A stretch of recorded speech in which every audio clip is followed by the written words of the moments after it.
Hello from the stove. I'm currently cooking gnocchi. As I cook this, I've been playing through, turn that down, it's a little too hot.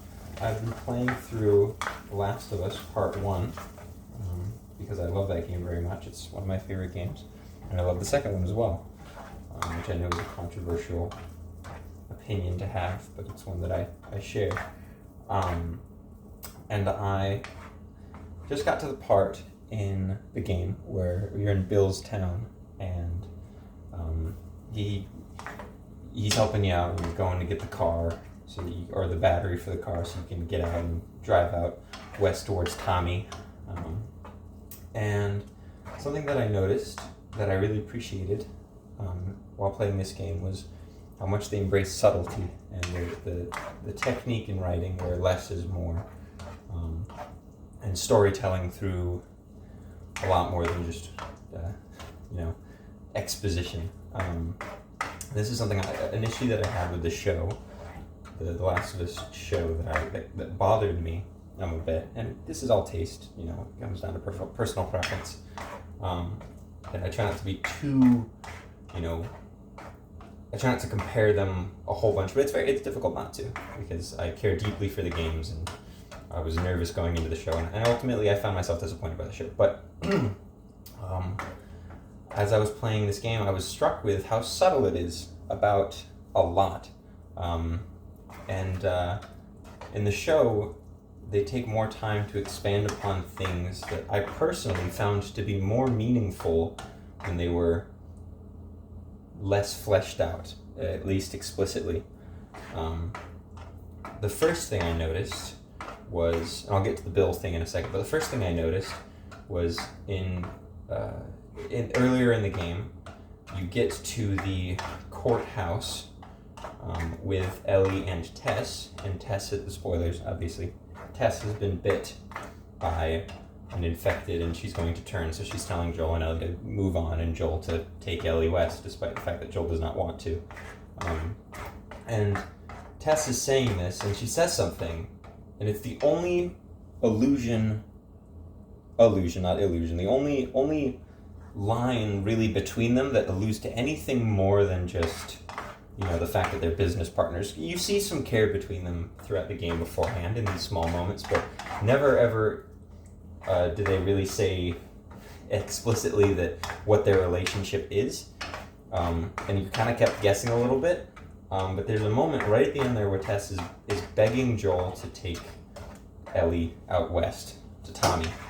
And she says, I can't remember the exact line, but she says something like, she gets up in Joel's face and she says, there has to be enough here that you feel some obligation to me. And I thought that was such a great line to infer, that it allows the viewer to infer so much about their relationship, where you're like, okay, so this runs deeper than just a business partnership. Obviously, these people care about each other. But it leaves it at that, and it never goes deeper than that. It just stops right there, and that's it. And you're left guessing. Obviously, you can tell that Joel's really upset by Tess's death, as it's very obvious as the story goes on in that moment. But that moment, I was just so struck. I thought, wow, how subtle. What a wonderful way to say and imply that there's so much more to these two characters and their relationship without explicitly, divulging the intricacies and the intimate moments of their relationship, which is something that I didn't really love in the show. And in the exact same way, my arm looks huge. That's Sharpie, by the way. That's not like a mole. It's Sharpie. In the same way, I felt the same way about Bill. I think it's Frank is the other guy's name. In the show, there's an entire episode dedicated to Frank and Bill's relationship. And it's funny because a lot of people said it was their favorite episode. Like, wow, that's some of the best TV I've ever seen. And I felt like I was crazy because I thought it felt so out of place and so heavy-handed,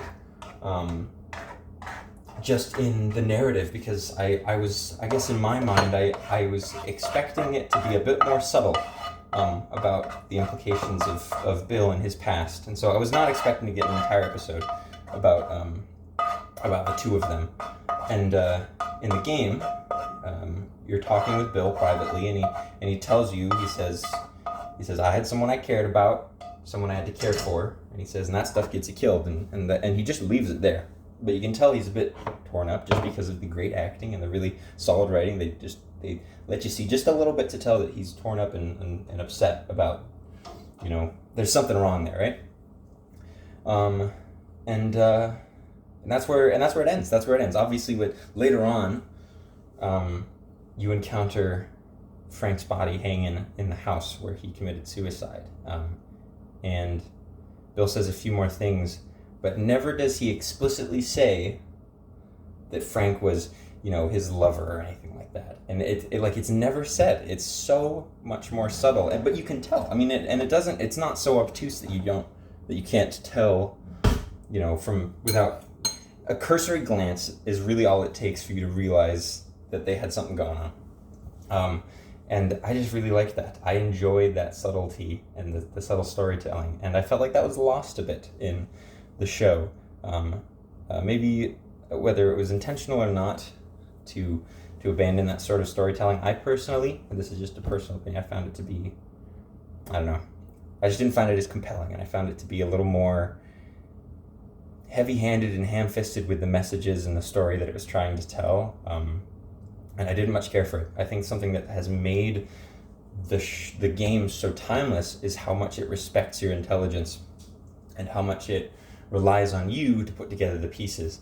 And I felt like when you start to explain everything and give a backstory to everything and flesh out everything, you lose that. You lose the compelling nature of wanting to know more because it's all thrown at you. And this isn't to say that the show doesn't have any great things. There's some moments that I really liked, some performances that I think were really solid, but overall I think I just preferred the game's narrative subtlety. So this is my in defense of subtlety thing. So yep, that's it. Bye. I'm gonna eat this gnocchi now.